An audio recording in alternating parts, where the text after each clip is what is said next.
The psalm appointed for this past Sunday is Psalm 70. It's it's brief, it's familiar to you. Psalm 70. You should recognize the first words right away because we sing them right at the beginning of the Matins service, right before the Gloria Patri. Make haste, O God, to deliver me. O Lord, make haste to help me. Let them be put to shame and confusion who seek my life. Let them be turned back and brought to dishonor who delight in my hurt. Let them turn back because of their shame who say, Aha, aha.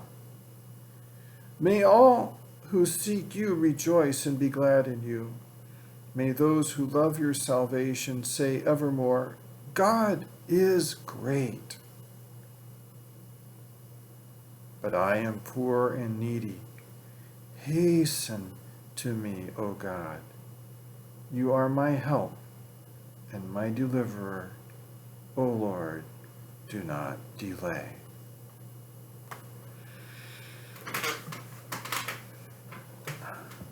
It's a short psalm and one that I commend to you to know by heart, because there may be a day when you need to pray, make haste, O Lord, to deliver me. You may have enemies, and you may be asking the Lord to move quickly on your behalf. It's perfectly fine to pray that kind of prayer. The Psalms are a catechism for prayer. They tell you how much latitude you actually have to address your Father. I'm only going to make a couple of points here. One of the good ways to read almost anything, but especially the Holy Scriptures, when you have a passage of Holy Scriptures, is to pay attention to repeated words. And there are two here. The one we already talked about, and that is haste, or making haste, or hastening. That just comes up again and again. The other one, though, is this word shame. Let them be put to shame and confusion. Verse 3, let them turn back because of their shame. And then David is the writer of this. He doesn't say this directly, but in verse 5, I am poor and needy. It's a shameful condition. I mean, you understand this. If you're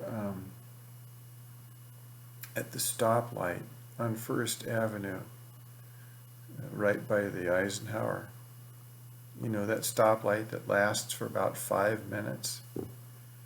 And so there are guys there, often guys there, who have a big cardboard sign, and they want you to know why they want you to give something to them. They're poor and needy, and they have reached a point where their need is bigger than their shame. And David says, I am poor and needy. It's from a place of shame that he's saying that. And shame is a funny thing.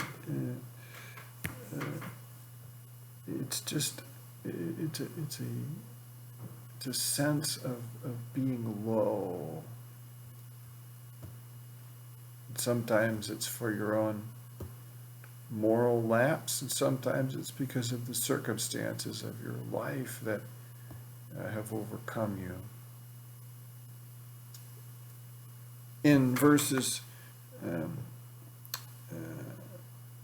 2 and 3, when he says, let them be put to shame, or let them turn back because of their shame, he's touched a nerve that our culture does not want to hear. And we live and breathe in this air, and so we're sensitive to that too. The one of the most shameful things that you can do in our culture right now is simply to shame someone. Our culture intolerantly demands tolerance of everything, that there be nothing shamed. In the Bible study this past Sunday, we were in 2 Thessalonians chapter 3, and it was talking about the brother, fellow member of the church, who was simply unwilling to work. And St. Paul told the Thessalonian church, you need to shame this guy. Don't excommunicate him, but shame him. He needs to know it's not right just to do nothing. And so there are things that are shameful. Well, one of the things that's shameful is when a person who is a follower of Jesus, a person who loves God,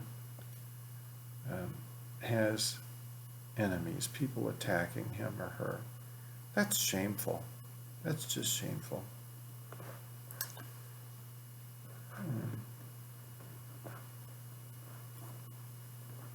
But notice the hope here. May all who seek you rejoice and be glad in you. May those who love your salvation say evermore, God is great. Even though David is speaking from a place of lowness, being poor and needy, he recognizes that there's a bigger truth about him and all who seek the Lord. And that is that we are reveling in this truth that God is great.